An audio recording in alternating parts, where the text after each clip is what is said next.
ಕರ್ತನಲ್ಲಿ ಪ್ರೀತಿಯುಳ್ಳ ದೈವ ಜನರೇ, ನಿಮ್ಮೆಲ್ಲರಿಗೂ ಕ್ರಿಸ್ತನ ಸುಮಧುರ ನಾಮದಲ್ಲಿ ನಿಮಗೆ ಈ ಬೆಳಗಿನ ಶುಭೋದಯಗಳು. 19/9/2025 ಇಂದಿಗೆ ಆರಿಸಿಕೊಂಡಿರುವಂಥ ದೇವರ ವಾಕ್ಯದ ಭಾಗವು ಅದು ಹಳೆಯ ಒಡಂಬಡಿಕೆಯಲ್ಲಿ ಯೆಶಾಯನು ಬರೆದ ಪ್ರವಾದನೆಯ ಗ್ರಂಥ 2ನೇ ಅಧ್ಯಾಯ 2ನೇ ವಚನ.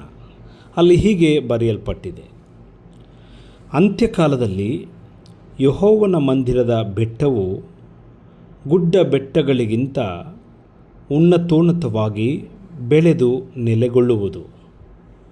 ಆಗ ಸಕಲ ದೇಶಗಳವರು ಅದರ ಕಡೆಗೆ ಪ್ರವಾಹಗಳಂತೆ ಬರುವರು ಎಂಬುವಂಥದ್ದು. ಅಂತ್ಯಕಾಲದಲ್ಲಿ ಯೆಹೋವನ ಮಂದಿರದ ಬೆಟ್ಟವು ಗುಡ್ಡ ಬೆಟ್ಟಗಳಿಗಿಂತ ಉನ್ನತೋನ್ನತವಾಗಿ ಬೆಳೆದು ನೆಲೆಗೊಳ್ಳುವುದು. ಆಗ ಸಕಲ ದೇಶಗಳವರು ಅದರ ಕಡೆಗೆ ಪ್ರವಾಹಗಳಂತೆ ಬರುವರು. Now it shall come to pass in the later days that the mountain of the Lord's house shall be established on the top of the mountain. ಈ ವಾಕ್ಯವು ಭವಿಷ್ಯತ್ನಲ್ಲಿ ಬರುವ ದೇವರ ರಾಜ್ಯ ಮತ್ತು ಕ್ರೈಸ್ತ ಸಭೆಯ ಸ್ಥಾಪನೆಯ ಕುರಿತು ಪ್ರವಾದಿ ಯೆಶಾಯ ಕ್ರಿಸ್ತಪೂರ್ವ 8ನೇ ಶತಮಾನದ ಆರಂಭದಲ್ಲೇ ಮುಂತಿಳಿಸಿದ್ದಾನೆ. ಯೆಹೋವನ ಮಂದಿರದ ಬೆಟ್ಟ ಇದು ಯೆರೂಸಲೇಮಿನ ಕೇಂದ್ರವಾಗಿದೆ. ಆಗ ಸಕಲ ದೇಶಗಳವರು ಅದರ ಕಡೆಗೆ ಪ್ರವಾಹದಂತೆ ಬರುವರು.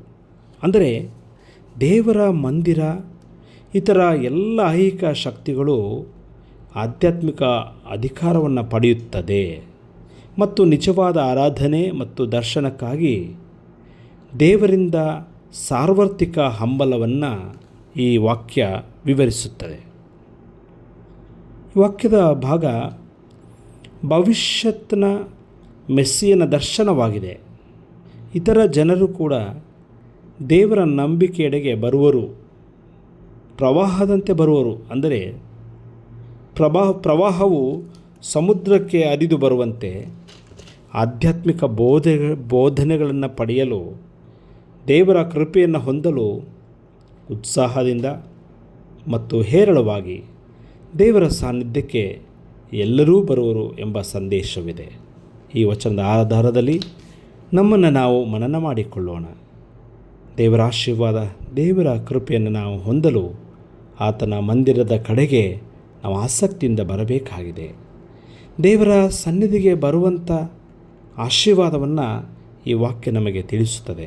ಇಂದು ನಮ್ಮದೇ ಆದಂಥ ಒತ್ತಡಗಳಲ್ಲಿ, ನಮ್ಮದೇ ಆದಂಥ ಉದ್ಯೋಗದ ಜೀವನದಲ್ಲಿ ಕೆಲವೊಮ್ಮೆ ದೇವರ ಆಲಯವನ್ನು ಮರೆತಿರಬಹುದು. ಆದರೆ ಈ ವಾಕ್ಯವು ಮತ್ತೊಮ್ಮೆ ನಮ್ಮೆಲ್ಲ ಕೆಲಸ ಕಾರ್ಯಗಳ ಸಂದರ್ಭಗಳ ಮಧ್ಯದಲ್ಲಿಯೂ ದೇವರ ಬಳಿಗೆ ಬರಲು ಈ ವಾಕ್ಯ ನಮಗೆ ಕರೆ ಕೊಡುತ್ತದೆ. ಅದರಿಂದ ನಾವೆಲ್ಲರೂ ದೇವರ ಸನ್ನಿಧಿಗೆ ಬರೋಣ. ದೇವರ ಕೃಪೆ ನಮ್ಮೆಲ್ಲರಿಗೆ ಲಭಿಸಲಿ. ಆಮೇನ್. ಪ್ರಾರ್ಥನೆ ಮಾಡೋಣ. ಕೃಪಾಳು ದೇವರೇ, ಈ ಒಳ್ಳೆಯ ದಿನಕ್ಕಾಗಿ ನಾವು ಸ್ತೋತ್ರ ಮಾಡುತ್ತೇವೆ. ದೇವ, ನಿನ್ನ ವಾಕ್ಯದಲ್ಲಿ ಈಗ ತಾನೇ ನಾವು ಓದಿದಂತೆ ಅಂತ್ಯಕಾಲದಲ್ಲಿ ಯೆಹೋವನ ಮಂದಿರದ ಬೆಟ್ಟವು ಗುಡ್ಡ ಬೆಟ್ಟಗಳಿಗಿಂತ ಉನ್ನತೋನ್ನತವಾಗಿ ಬೆಳೆದು ನೆಲೆಗೊಳ್ಳುತ್ತದೆ.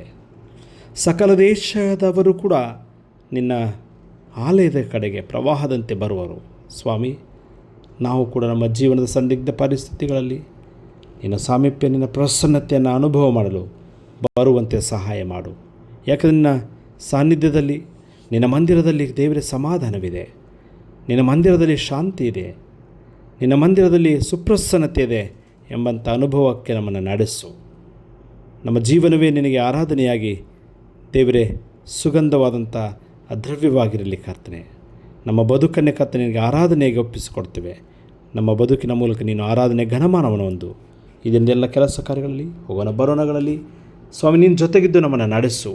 ನಮ್ಮನ್ನು, ನಮ್ಮ ಕುಟುಂಬವನ್ನು, ನಮ್ಮ ಮಕ್ಕಳನ್ನು ನಿನ್ನ ಸನ್ನಿಧಾನಕ್ಕೆ ನಾವು ಸಮರ್ಪಿಸುತ್ತೇವೆ. ಈ ದಿನವೆಲ್ಲ ನಮ್ಮ ಜೊತೆಗಿದ್ದು ನಮ್ಮನ್ನು ಕಾಪಾಡೆಂದು ನಮ್ಮ ರಕ್ಷಕನು ಒಡೆಯನುವಾಗಿರುವ ಯೇಸು ಸ್ವಾಮಿ ಹೆಸರಿನಲ್ಲಿ ಬೇಡಿ ಹೊಂದುತ್ತೇವೆ ನಮ್ಮ ದೇವರೇ. ಆಮೇನ್.